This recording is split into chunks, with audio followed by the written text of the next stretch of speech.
Background ఇది అవ్వట్లా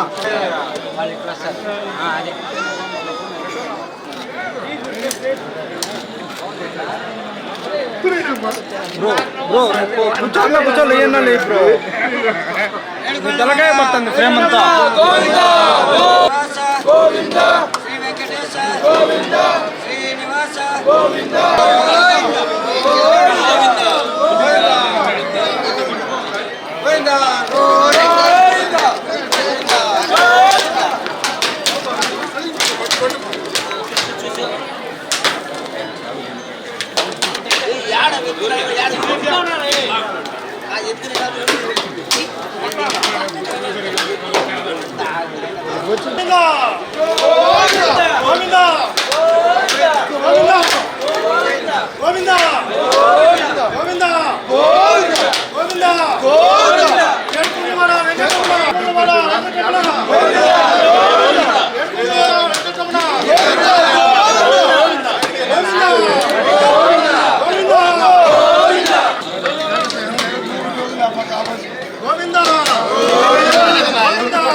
అయిపోయింది దర్శనమా జరిగినా ఒప్పలేదు బాగుంది వద్దు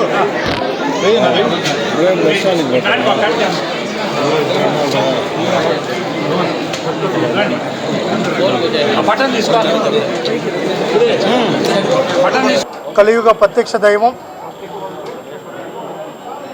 శ్రీ వెంకటేశ్వర స్వామి పాదాల చెంత లోకేష్ గారి యువగలం పాదయాత్ర ఈరోజు మొదలైంది.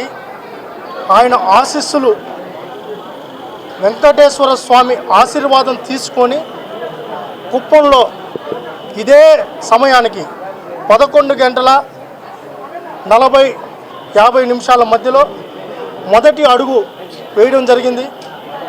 ఇది ఒక పెను సంచలనంగా లోకేష్ గారి పాదయాత్ర అనేక ఆటుపోట్లు, అనేక ఇబ్బందులు, ఎన్ని ఇబ్బందులు పెట్టినా, ఏమి చేసినా, చివరకు తండ్రిని అరెస్ట్ చేసినా, ఆయన్ని ఇబ్బందులు పెట్టినా కేవలం ప్రజల ఆశీర్వాదం, స్వామివారి ఈరోజు కలియుగ ప్రత్యక్ష దైవం శ్రీ వెంకటేశ్వర స్వామి ఆశీర్వాదం వల్లనే ఈ పాదయాత్ర దిగ్విజయంగా పూర్తయింది. 226 రోజులు 3123 కిలోమీటర్లు పాదయాత్ర దిగ్విజయంగా ముగిసింది. కావున ఆ రోజు మేము కూడా యువగలంలో టీం సభ్యులుగా ఉన్నాం. ఆ రోజు మా మీద కూడా కేసులు పెట్టి మా వాలంటీర్స్ని కూడా జైల్లో పెట్టడం జరిగింది. ఆ రోజు స్వామివారిని వేడుకోవడం జరిగింది.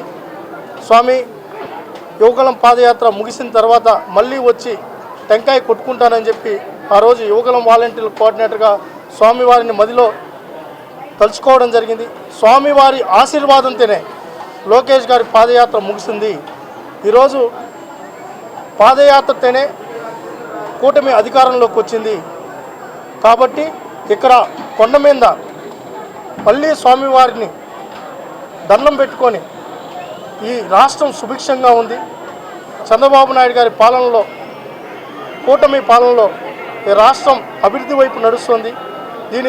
దీనికి మీ ఆశీర్వాదమే కారణమని స్వామివారిని మళ్ళీ తలుచుకొని లోకేష్ గారి పాదయాత్ర ఒక ప్రపంచంగా మారడానికి కారణం కూడా స్వామివారి ఆశీర్వాదం అని చెప్పి తెలియజేసుకుంటూ ఈరోజు లోకేష్ గారికి కూడా స్వామివారి ఆశీర్వాదం మెండుగా ఉందని తెలియజేసుకుంటున్నాను. 226 టెంకాయలు, రోజుకో టెంకాయ లెక్కన 226 టెంకాయలు కొట్టడం జరిగింది. 3123 కిలోమీటర్ల పాదయాత్ర దిగ్విజయంగా ముగించి అనంతరం సభలో నవశకానికి నాంది పలకడం జరిగింది. ఇక్కడే స్వామివారి దర్శనానికి ఆ రోజు యువకులం మొదలు పెట్టేటప్పుడే మీరందరూ ఉన్నారు. మీ సమక్షంలోనే స్వామివారి దర్శనం చేసుకొని పాదయాత్ర మొదలు పెట్టడం జరిగింది. కాబట్టి ఆయన ఆశీర్వాదం ఉంది కాబట్టే ఇంత దిగ్విజయంగా ముగిసిందని చెప్పి స్వామివారి దగ్గరికి వచ్చి మళ్ళీ టెంకాయలు కొట్టుకోవడం జరిగింది.